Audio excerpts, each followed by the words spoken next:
We're going to talk about link-based queue implementation. So as I went through in the previous lecture, when we use linked list to implement as a collection to implement queue, what we ended up having is an unbounded queue. This means that your underlying collection is not going to be constrained by a fixed size. Typically, in the case of an array, using link-based allows you to be flexible. So you can basically just add to the end of the list whenever a new element needs to be inserted. And then you can delete any elements from the beginning of the queue using a link-based approach as well. And the approach is very easy. It's simply as simple as basically validating or severing the initial node and repointing the head to the second nexus kin in that entire list. So we're going to take a look at this using a link-based approach in this video. And as usual, we're going to use LL node, linked list node, that was defined previously in the first chapter as our node class to grow our queue. So this is the same LL node as what we use for stack. And then we're going to be discussing the link-based approaches as we compare it to all of our queue implementation. And this includes both implementation for enqueue and dequeue transformers, as well as the isempty, and the rest of it is actually the same. So let's just focus on these particular implementation in this coming video. So this is your linked queue implementation class that implements our usual queue interface. This is our interface, generic interface. This link queue has a whole bunch of member variables, the three of them, front, rear, and number elements. So number elements the same as before.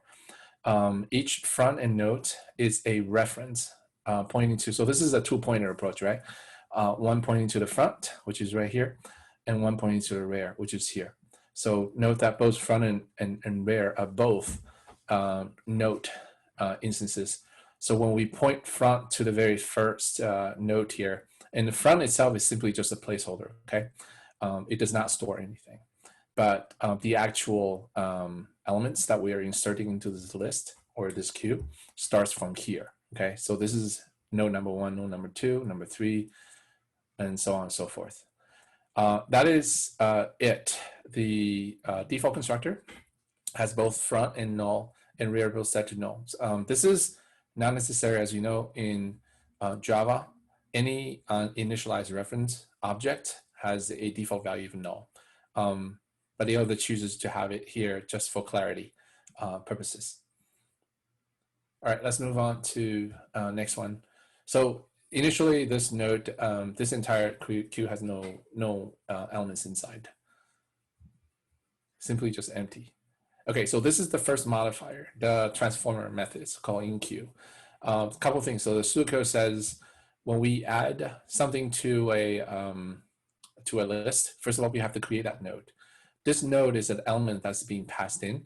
And then once we do that, then we insert the new node at the rear of the queue. And remember that we have two placeholders, and these two placeholders are reference pointers. Pointers mean in the sense of them being pointing to the front and the back of the queue. And the front queue is always pointing to the very first element, and the rear queue is always at the back. But if you're adding a new element, then guess what? We have to create this node, right, as a first step. And then the second step is to ensure that the rear now is pointing to, right, this locations to the new node instead. And then, or first of all, after the reference to the rear of the queue, and then we'll have to increment the number of elements because now you just added one more. So these are the three steps that we have here. And note that the second step precedes number three. Second step simply does the linking itself. And number three is simply just repointing the rear instead of from the second to last now to the very last, because the very last one is a new one, okay? So this is the idea that we have. And note that even if the front is completely null, actually the entire list is completely null, this approach also applies. So let's see, let's go through this general case here. and then double checking to make sure that the edge case where the linked list itself is null, if the mechanism 1, 2, 3, 4 also applies. Okay, if not, then we're going to create a selection control statement to ensure that edge case is covered. So that's that. Move on to the actual code here. It's very, very straightforward here. So the very first thing we need to do is to create a node.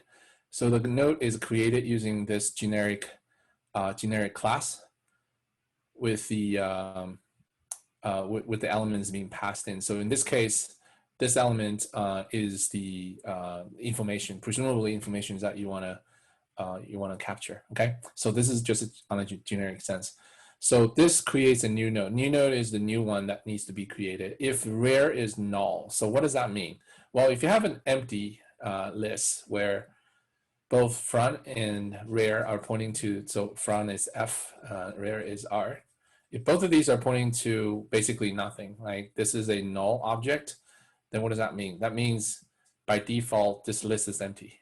If that's the case, when adding a new node to an empty list, you get one node, right? And this node is going to be pointed to by the front.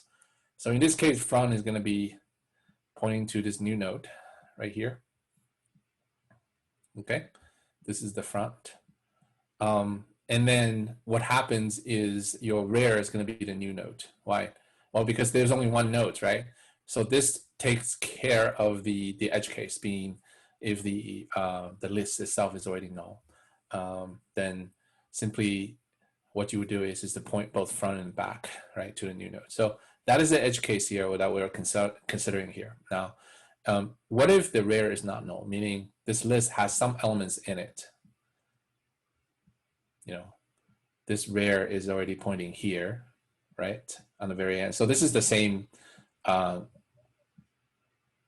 diagrams that we showed earlier. This is the front, and this is the rare. Okay, so this list is not empty. If that's not the case, list is not empty, then you want to do rare set link new nodes. What does that mean? Well, this new node is created here. So what you want to do is to make sure that set link is basically its next, right? That this is pointing to the new node, right? This is the new one. Okay. Okay, so that takes care two of the items that we need to do. One is creating a new node. Two is ensuring that the very end, right, rare, is now pointing to this new node. And then what you need to do is making sure that this L now points to this new, right? So what does that mean? Rare equals new node. We'll take care of that business as well, right? And remember now, because we're adding a new element, that the total number of elements now is plus plus, right? This gives you 1 plus.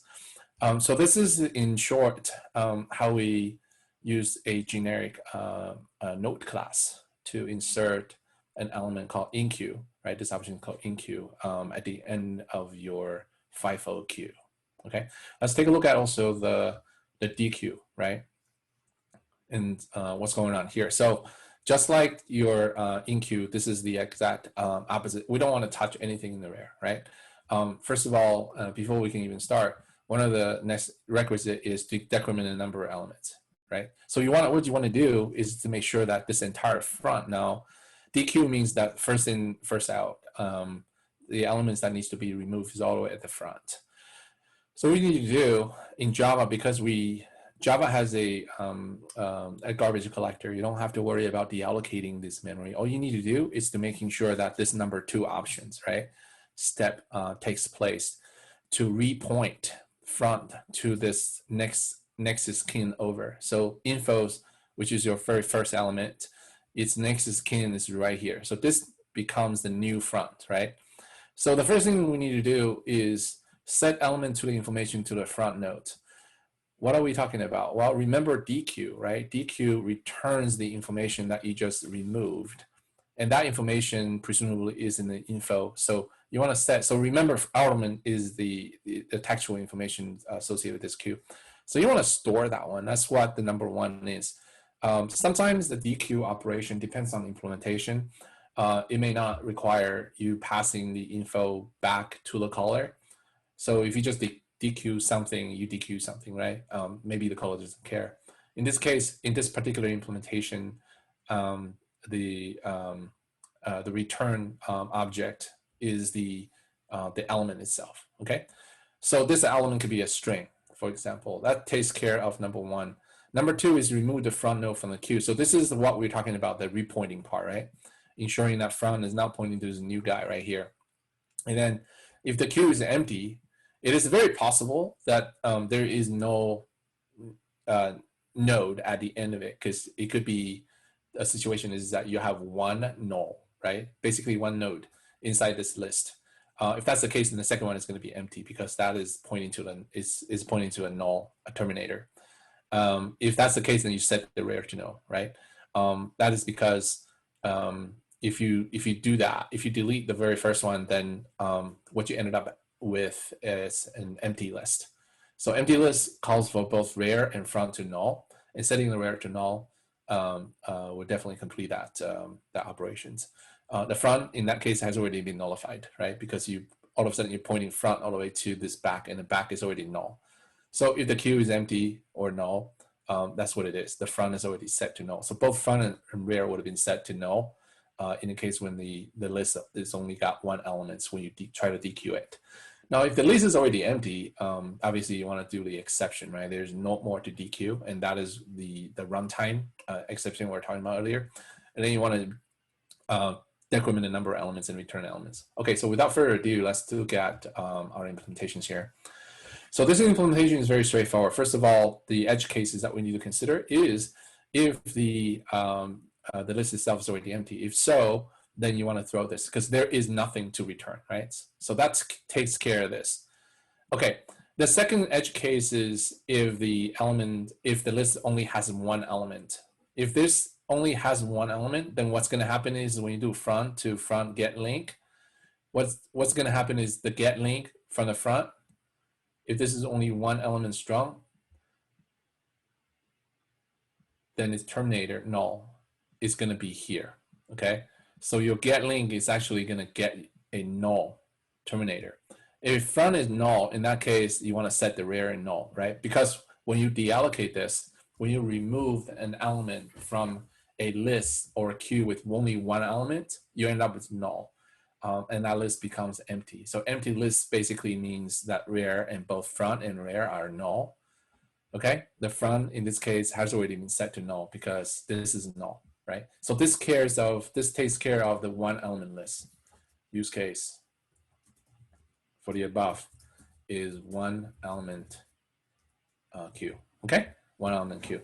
I'm sorry, this element is not the same as the elements here. This element is the number of nodes that you have. So it's the one node queue. That's what I meant here.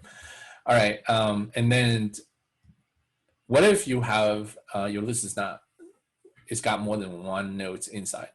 Well, if that's the case, this same algorithm is applied. First of all, your front get info, this gets you the information that you need to return, and that is an element. You return the element at the end because dequeue returns this element right there. There is a generic T. That's what you need to return.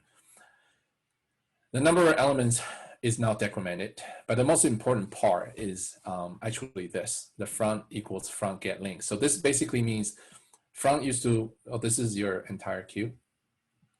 Okay. Okay, so front used to point to this guy right here, but because now you're dequeuing this, let's say this guy is A, you're dequeuing this, then what's going to happen is your front is going to have to be pointing to this guy right here. Okay, this is if more than there's more than one node available in this list. Okay, so the very last one is null. All right, and this takes care of the dequeue methods. Your other observers like it's empty, it's full, and size. Obviously, there is no is full, right? Because this is a unbounded method, but it's empty applies when there is only number of elements is equals 0. Okay, so that is the same as before. All right, so this completes the description of the bounded or unbounded link-based implementation for Q.